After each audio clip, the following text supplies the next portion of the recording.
भारत और अजरबैजान के रिश्ते इन दिनों एक नई दिशा में बढ़ते दिखाई दे रहे हैं और वह दिशा है टकराव की। दरअसल कुछ हफ्ते पहले तक अजरबैजान को यह उम्मीद थी कि भारत उसके साथ एनर्जी सेक्टर में और मजबूत संबंध बनाएगा, क्योंकि भारत अजरबैजान से भारी मात्रा में क्रूड आयल और नेचुरल गैस खरीदता था। यहाँ तक कि अजरबैजान के कुल क्रूड आयल एक्सपोर्ट्स का लगभग 98% हिस्सा अकेले भारत ही खरीदता था। लेकिन यह स्थिति अचानक बदल गई। भारत द्वारा किए गए ऑपरेशन सिंदूर के बाद से अजरबैजान की बौखलाहट साफ दिखने लगी है।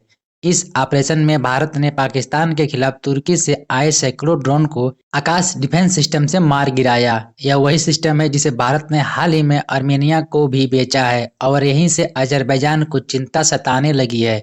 अजरबैजान की नाराजगी का कारण यह भी है कि भारत अब आर्मेनिया को सिर्फ हथियार नहीं बेच रहा, बल्कि भविष्य में आर्मेनिया में ही भारतीय हथियारों की मैन्युफैक्चरिंग का लाइसेंस देने पर भी विचार कर रहा है। अजरबैजान को डर है कि भारत अगर आर्मेनिया को हथियार देता रहा तो युद्ध की स्थिति में आर्मेनिया उसे भारी नुकसान पहुंचा सकता है।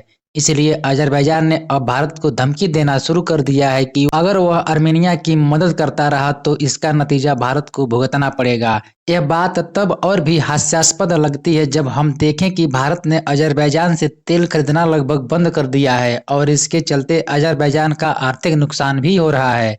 आर्मेनिया एक छोटा सा लैंडलॉक्ड देश है जो दक्षिण कॉक्स क्षेत्र में आता है। इसके चारों तरफ तुर्की, अजरबैजान, ईरान और जॉर्जिया जैसे देश हैं। आर्मेनिया और अजरबैजान के बीच नागोर्नो काराबाख को लेकर लंबे समय से विवाद चला आ रहा है। यहाँ पर 2020 और 2023 में दो बड़े युद्ध भी हो चुके हैं। पहले रूस आर्मेनिया का समर्थन करता था, लेकिन हाल के वर्षों में रूस ने अजरबैजान को भी हथियार देना शुरू कर दिया। ऐसे में आर्मेनिया ने भारत का रुख किया। भारत ने आर्मेनिया को सिर्फ हल्के हथियार नहीं बल्कि Pinaka rocket system, Swat radar और हाल ही में आकाश एयर डिफेंस सिस्टम जैसे आधुनिक हथियार बेचे हैं। ये वही हथियार हैं जो भारत ने पाकिस्तान के खिलाफ ऑपरेशन सिंदूर में इस्तेमाल किए थे और जिन्होंने तुर्की के बनाए ड्रोन को हवा में ही नष्ट कर दिया। आर्मेनिया को भारत के हथियार पसंद आने की कई वजहें हैं। ये दूसरे देशों के मुकाबले सस्ते हैं, इनका परफॉर्मेंस प्रूव्ड है, यानी युद्ध में इनकी ताकत साबित हो चुकी है। रूस पर अब आर्मेनिया को भरोसा नहीं रहा। पश्चिमी देशों के हथियार बहुत महंगे हैं।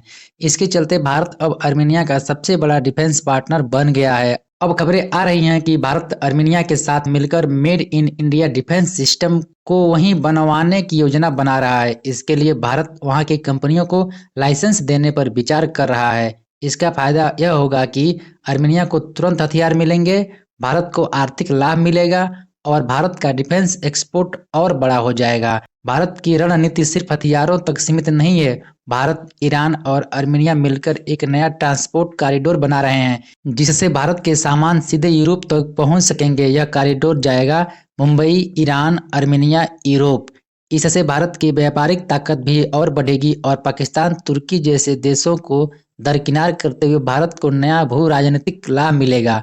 अजरबैजान को अब यह डर सता रहा है कि कहीं भारत की ये रणनीति उसे पूरी तरह से अलग थलग न कर दे। पहले तेल का कारोबार बंद हुआ, अब डिफेंस डील भी बंद है और ऊपर से भारत के आर्मेनिया के साथ संबंध और मजबूत होते जा रहे हैं।